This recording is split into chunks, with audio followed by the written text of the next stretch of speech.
نحمده ونصلي على رسوله الكريم اما بعد فاعوذ بالله من الشيطان الرجيم بسم الله الرحمن الرحيم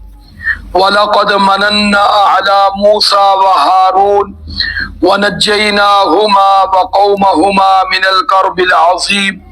ونصرناهم فكانوا هم الغالبين وآتيناهما الكتاب المستبين وهديناهما الصراط المستقيم وتركنا عليهما في الآخرين سلام على موسى وهارون إنا كذلك نجزي المحسنين إنهما من عبادنا المؤمنين صدق الله العظيم. درود شریف پڑھ لیں. اللهم صل على محمد وعلى آل محمد كما صليت على إبراهيم وعلى آل إبراهيم إنك حميد مجيد. اللهم بارك على محمد وعلى آل محمد كما باركت على إبراهيم وعلى آل إبراهيم إنك حميد مجيد. 23واں پارہ سورۃ الصافات اور رکوع نمبر 4 آج شروع ہو رہا ہے اور آیات مبارکہ 122 سے لے کر 114 سے لے کر 122 تک تلاوت کی گئی ہے. 114 سے لے کر 122 تک تلاوت کی گئی ہے اور ذکر خیر ہو رہا ہے عظیم دو پیغمبر جو آپس میں بھائی بھی ہیں، حضرت موسیٰ علیہ السلام اور حضرت ہارون علیہ السلام. حضرت موسیٰ علیہ السلام کا قرآن مجید فرقان حمید میں 46 مرتبہ سے زیادہ ذکر خیر آیا ہے اور مختلف صورتوں میں آیا ہے، اور یہاں انبیاء کرام کا جو ذکر خیر سورۃ الصافات میں ہو رہا ہے وہ دائی کو یہ بتانا مقصود ہے کہ دعوت کے کام میں جو تکلیفیں آتی ہیں یہ انبیاء کرام علیہ السلام نے بھی بڑی برداشت کی. اس لیے دعوت دینے والے کو یہ سب کچھ سوچنا چاہیے کہ اس کام کے اندر وہ لڈو مٹھائی تو شاید ملے یا نہ ملے، تکلیفیں بہت آئیں گی، لیکن ان کو جھیلنے کے بعد ہی انسان منزل پہ پہنچتا ہے اور انسان کو پھر اللہ رب العزت کی طرف سے انعام ملتا ہے. تو اس لیے یہاں ان کا ذکر کرنا، ایک دائی کو یہ بات سمجھانی، دوسرے پاک پیغمبر صلی اللہ علیہ وسلم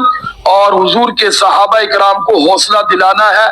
کہ یہ مخالفین کی مخالفت نئی بات نہیں ہے، یہ ہر نبی کے ساتھ معاملہ رہا ہے. تو اللہ رب العزت فرماتے ہیں وَلَقَدْ مَنَنَّا عَلَى مُوسَى وَهَارُونَ، تحقیق ہم نے احسان کیا موسیٰ اور ہارون پر، وَنَجَّيْنَاهُمَا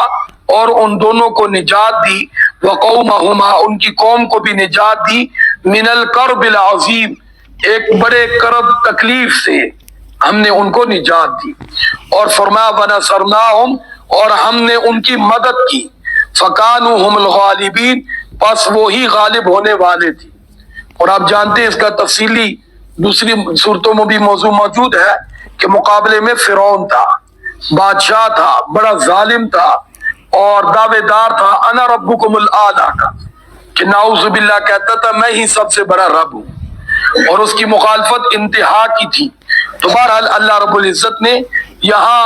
حضرت موسیٰ علیہ السلام کا ذکر خیر فرمایا ہے اور فرمایا وَآتَيْنَاهُمَ الْكِتَابَ الْمُسْتَبِينَ اور پھر ہم نے ان دونوں کو ایک واضح کتاب دی. یہاں کتاب تو موسیٰ علیہ السلام کو ملی ہے، لیکن کیونکہ ساتھ معاون ہارون علیہ السلام بھی تھے اس لیے ساتھ ہارون کا بھی ذکر کیا ہے، کیونکہ کتاب کی اتباع تو دونوں کے لیے. پھر اللہ رب العزت فرماتے ہیں وَهَدَيْنَاهُمَ الصِّرَاطَ الْمُسْتَقِيمَ کہ ہم نے ان دونوں کی سیدھے راستے کی طرف ہدایت کی، رہنمائی کی. تو یہاں بھی پتہ چلا کہ رہنمائی بھی اللہ رب العزت ہی فرماتے ہیں. اس لیے سورۃ فاتحہ میں میرے اور آپ کے لیے بھی حکم ہے کہ 5 وقت ذرا باوضو ہو کر خشوع خضوع کے ساتھ ذرا پاک ہو کر اور نماز کے وقت میں قبلہ رخ ہمارے سامنے کھڑے ہو کر ہم سے مانگو تو ہدایت مانگو، کیونکہ دنیا کے اندر سب سے قیمتی چیز ہدایت ہے، ہدایت ہے، ہدایت ہے. اس لیے اللہ تعالیٰ نے سورۃ فاتحہ میں اس کا حکم فرمایا ہے، جو کہ امام اور منفرد ہر رکعت میں نماز میں یہ پڑھتا ہے. تو تو اس لیے اللہ رب العزت یہاں بھی ہدایت کا ذکر فرما رہے ہیں۔ اور پھر فرمایا وَتَرَكْنَا عَلَيْهِمَا فِي الْآخِرِينَ، فرمایا ہم نے پچھلوں میں چھوڑا ہے ان کا ذکر خیر، کہ جب بھی موسیٰ علیہ السلام کا نام آئے گا تو موسیٰ کا نام لینے والے کی گردن احتراماً جھک جائے گی، اور زبان پر کیا ہوگا کہ سلام ہو علی موسیٰ، موسیٰ تجھ پر، وہارون، اور اے ہارون تجھ پر بھی سلام ہو۔ تو یہ اللہ رب العزت فرماتے ہمارا انعام ہے۔ پھر فرمایا کہ سنو، یہ ان لوگوں تک معاملہ محدود نہیں ہے، جو بھی ان کی اتباع کرے گا، جو بھی ان کے نقش قدم پر چلے گا، جو بھی ان کی طرح اللہ رب العزت کا فرما بردار بنے گا، فرما ہمارا اعلان ہے، اللہ فرماتے ہیں انا کذالک نجزی المحسنین، ہم نیکوکاروں کو یوں ہی بدلہ دیتے ہیں۔ اس لیے امتیوں کو بھی یہ حکم ہے کہ تم مرتبہ نبوت پر تو فائز نہیں ہو، تم منصب نبوت پر تو فائز نہیں ہو، لیکن نبی کی اتباع کر کے تم بھی اللہ تعالیٰ کی رحمت کے مستحق ہو سکتی ہو، نبی کی اتباع کر کے نیکوکار بن کے تم بھی انعام کے مستحق ہو سکتے ہو، جس طرح مجھے اور آپ کو بھی اللہ رب العزت نے یہ اعزاز بخشا ہے اور حکم فرمایا ہے کہ کنتم خیر امت اخرجت للناس تأمرون بالمعروف وتنہون عن المنکر وتؤمنون باللہ، کہ اے امت پہلے جو نبی آتے تھے کام کرتے تھے، اب اللہ تعالیٰ نے محمد الرسول اللہ صلی اللہ علیہ وسلم کو امام الانبیاء خاتم النبیین بنا کر بھیجا، اور وہ منصب نبوت، وہ کار نبوت، وہ اللہ تعالیٰ نے اس امت کے ذمہ لگا دیا کہ تم نبی تو نہیں لیکن نبیوں والا کام تمہارے ذمہ ہے، اور قیامت والے دن ہم ان کے ساتھ تمہاری نشستیں بھی لگا دیں، کیونکہ کوئی بھی چیز ملتی ہے تو وہ کام کی وجہ سے ملتی ہے، انعام کام کی وجہ سے ملتا ہے، سزا کام کی وجہ سے ملتی ہے، اچھا کام ہو تو انعام ملتا ہے، برا کام ہو تو سزا ملتی ہے۔ تو اس لیے میں اور آپ نبی تو نہیں ہیں، نبی بن بھی نہیں سکتے، سوچ بھی ہم نہیں سکتے، لیکن نبیوں والا کام کر سکتے، وہ کام عمل بالمعروف اور نہیں عن المنکر ہے، وہ اللہ کی ذات پر ایمان ہے، وہ لوگوں کو خیر کی طرف بلانا ہے، وہ لوگوں کو اللہ کی طرف بلانا ہے، وہ لوگوں کو کامیابی کی طرف بلانا ہے۔ تو یہاں پہلے نوح علیہ السلام کا ذکر آیا، پھر ابراہیم علیہ السلام کا آیا، اب ہارون علیہ السلام، موسیٰ علیہ السلام کا ذکر چل رہا ہے۔ یہ اس قرآن مجید فرقان حمید میں ذکر کرنے کا مقصد مجھے اور آپ کو بتانا ہے کہ یہ ہے وہ کام جس سے انسان کو بلندی ملتی ہے، کیونکہ یہ کام اللہ تعالیٰ نے انبیاء کو دیا اور انبیاء کا مرتبہ بلند کر دیا، اب یہ کام اس امت کو دے دیا تاکہ یہ امت بھی یہ کام کرے اور پھر قیامت والے دن انبیاء کے قدموں میں رہ کر جنت میں داخل ہو جائے۔ تو اللہ رب العزت فرماتے ہیں انا کذالک نجزی المحسنین، پھر ساتھ فرمایا انہما من عبادنا المؤمنین، دیکھو ایمان کا لفظ ذکر کیا، یہ خاص وہ خصوصیت ہے کہ جو اللہ تعالیٰ نے عمومی طور پر ہر شخص کو دعوت اس کی دی ہے۔ دیکھو یہ نہیں فرمایا کہ انہما من عبادنا الانبیاء،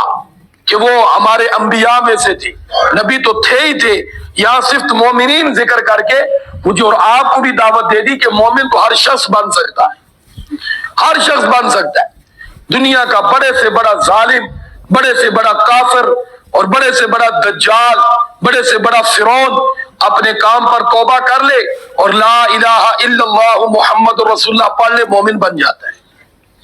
تو یہ خاص انبیاء میں آپ نے یہ صرف بار بار سنی بھی ہوگی کہ نبی تو ایک خاص منصب ہے، وہ تو ایک خاص لوگوں کے لیے تھا جو حضور آقا صلی اللہ علیہ وسلم پر مکمل ہو گیا، لیکن مومن یہ عام ہے، ہر شخص کے لیے ہے اور ہر شخص کو ایمان کی دعوت ہے، اس لیے یہاں فرمایا وہ دونوں ہمارے ایمان والے بندوں میں سے تھے، مومن بندوں میں سے تھے۔ تو میرے بھائی ایمان تو ہر ایک کے لیے ہے۔ پھر فرمایا اللہ رب العزت نے آگے حضرت الیاس علیہ السلام کا ذکر، وہ انشاءاللہ کل پڑھیں گے۔ تو بہرحال ان آیات مبارکہ میں اللہ رب العزت نے خصوصی طور پر ایک تو کتاب کا بھی ذکر کیا، کتابیں تو اللہ تعالیٰ نے 4 اتاری ہیں، تورات، انجیل، زبور، قرآن مجید، لیکن یاد رکھنا قرآن اور تورات کا مقام اوپر ہے، لیکن جب قرآن آ گیا تورات منسوخ ہو گئی، لیکن سورۃ الصافات میں دونوں کا اکٹھا ذکر کر دیا۔ فاتوا بکتاب من عند اللہ وآدی منہما،